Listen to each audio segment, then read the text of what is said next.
American ambassador का श्रीनगर का दौरा, इस दौरे के दौरान उन्होंने मकबूजा कश्मीर को भारत का अहम हिस्सा करार दे दिया। सवाल पैदा होता है कि क्या ये तारीखी लाइल्मी है या किसी किस्म की सफारतकारी है। इस बारे में आमिर रज़ा से बात करते हैं। आमिर भाई, दहाइयों से ये बात चल रही है, सबको पता है कि कश्मीर जो है वो भारत का हिस्सा नहीं है। इसे अक़वाम मुत्तहिदा की करारदादों के मुताबिक हल होना था और होना है, लेकिन अमरीकी एम्बेसडर ने ये एक अहम बयान दिया है। क्या ये कोई लाइल्मी है या सफारतकारी का कोई नया पेंतरा है, क्या है ये? देखिए, पहली बात तो ये है कि ये खुद वाशिंगटन के साथ, वाशिंगटन के स्टेट डिपार्टमेंट के साथ गद्दारी है। मैं अगर इसको आसान अल्फाज में बयान करना चाहूँ तो वाशिंगटन हमेशा से इसको एक डिस्प्यूटेड एरिया कहता रहा है और आज भी कहता है। बिल्कुल ऐसे ही है। एक सफ़ीर के कहने से या उसके किसी बात के उसके ऊपर असर होने से, जिस तरह से भारतीयों ने प्रोपोगंडा कर रखा है, उस पर बहुत सारी चीज़ें कही जा सकती हैं, लेकिन सर्जियो गौर ने जो ये बयान दिया कि ये भारत का अहम हिस्सा है, उन्होंने तारीख़ी गलती की है और तारीख़ी हक़ाइक़ को जुटलाया है। 1947 से लेकर आज के दिन तक ये डिस्प्यूटेड एरिया था, डिस्प्यूटेड एरिया रहेगा और ये इस पर भारत काबज़ है। बिल्कुल ऐसे देखिए, ही है। 2019 में जब उसने मुख्तलिफ़ शिकों को या खुद मुख्तारी को उसकी ख़त्म करके उस पर कब्ज़े की कोशिश की थी, उस वक्त भी पाकिस्तान ने भरपूर एहतजाज किया था और पाकिस्तान ने उस वक्त भी कहा था कि ये एक ऐसे बैनुल-अक़वामी तनाज़े को हवा देने वाली बात है जिसको अगर ज़्यादा हवा दी जाएगी तो एक बड़ी एटमी जंग भी इस पर हो सकती है और अक़वाम मुत्तहिदा को इसका इसीलिए इल्म है और इस वहाँ के लोगों की जो कहते हैं कि प्लेबिसिट कराया जाए या उनके लिए रेफरेंडम मुकर्रर कराया जाए ताकि वो लोग खुद फैसला करें कि वो किस रियासत के साथ रहेंगे। बिल्कुल और कश्मीरियों ने हमेशा कहा है कि कश्मीर बनेगा पाकिस्तान। ऐसे ही है। ये बिल्कुल नारा ऐसे ही इसी तरह चलता है और वहाँ पर आज़ादी की तहरीक की, और मेरा ख्याल है कि अमरीकी सफ़ीर को जो है ये इस बात का भी अंदाज़ा होना चाहिए कि इस वक्त अगर कि कहीं पर कोई काबज़ फ़ौज सबसे ज़्यादा मौजूद है तो वो ये इलाका है। बिल्कुल ये ऐसे ही है। अगर आप इसको इस साउथ एशिया का गज़ा कहें तो गलत नहीं है। बिल्कुल। जिस तरह के मुज़ालम वहाँ पर ढाए जा रहे हैं और जिस तरह वहाँ पर मज़लूम कश्मीरियों को जो है जुल्म का निशाना बनाया जा रहा है, और कभी पहलगाम जैसे फॉल्स ऑपरेशंस के ज़रिए उनको दबाया जा रहा है, कभी वहाँ पर दहशतगर्दी का नाम लेकर और आज़ादी की तहरीकों का नाम लेकर उन पर जो है, उनकी फैमिलीज़ पर जो है ज़ालम ढाए जा रहे हैं और ये तमाम बैनुल-अक़वामी मीडिया में मौजूद।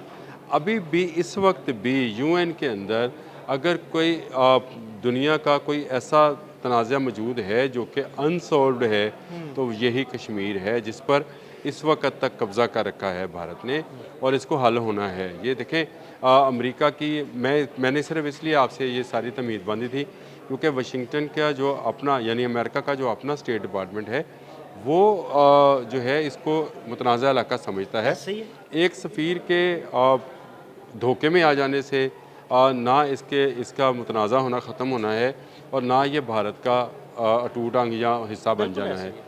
ये बनना कश्मीरियों की विल के मुताबिक हाँ, है, उनकी उमंगों के उनकी मुताबिक उमंगों ये के मसला हल मुताबिक होना है हल होना इंशाल्लाह। है और ये इंशाअल्लाह ताला ये बहुत जल्द हल भी होगा। ये ज़रूरी नहीं है। मेरा ख़्याल है कि अक़वाम आलम को अभी जागना चाहिए। इस तरह के तनाज़ात जो कि ज़मीनी तनाज़ात से ज़्यादा इंसानी तनाज़ात हैं, मैं क्योंकि गज़ा को भी एक ज़मीनी तनाज़ा नहीं, जी इंसानी बिल्कुल, तनाज़ा ऐसे ही। समझता हूँ।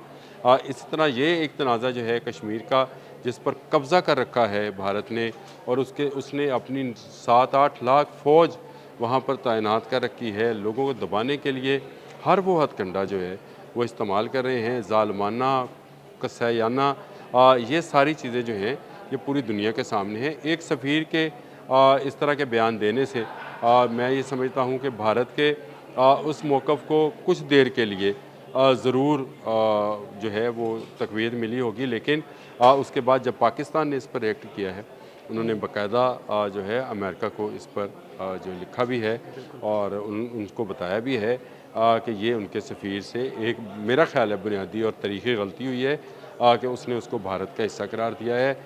अमेरिका को जल्द से जल्द इसकी वजाहत करनी चाहिए और वाशिंगटन की जो अपनी पॉलिसी है वो ये है कि ये कश्मीर मुतनाज़ा इलाका है बिल्कुल ऐसे ही और है। मुतनाज़ा इलाका उस वक्त तक रहेगा जब तक वहाँ पर रेफरेंडम कराकर वहाँ के लोगों की उमंगों के मुताबिक उनका इल्हाक जो है किसी एक रियासत, जो कि 1947 की तकसीम का जिसको कायद-ए-आज़म रहमतुल्लाह अलैह ने तो कहा था कि कश्मीर जो है ये तकसीम हिंद के नामुकम्मल एजेंडा है जिसको एक दिन मुकम्मल होना है। तो ये मुकम्मल होगा इंशाअल्लाह ताला और ये कश्मीरियों की उमंगों के मुताबिक जो है कश्मीर बनेगा पाकिस्तान के नारे के साथ मुकम्मल होगा।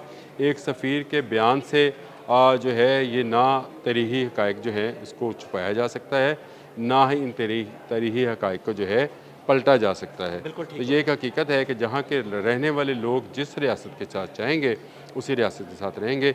इनको कितना अरसा भारत की मुदियाना सोच जो है जुल्म और बर्बरियत और जबर के ज़रिए जो है अपने साथ मुंसलिक रख सकती है।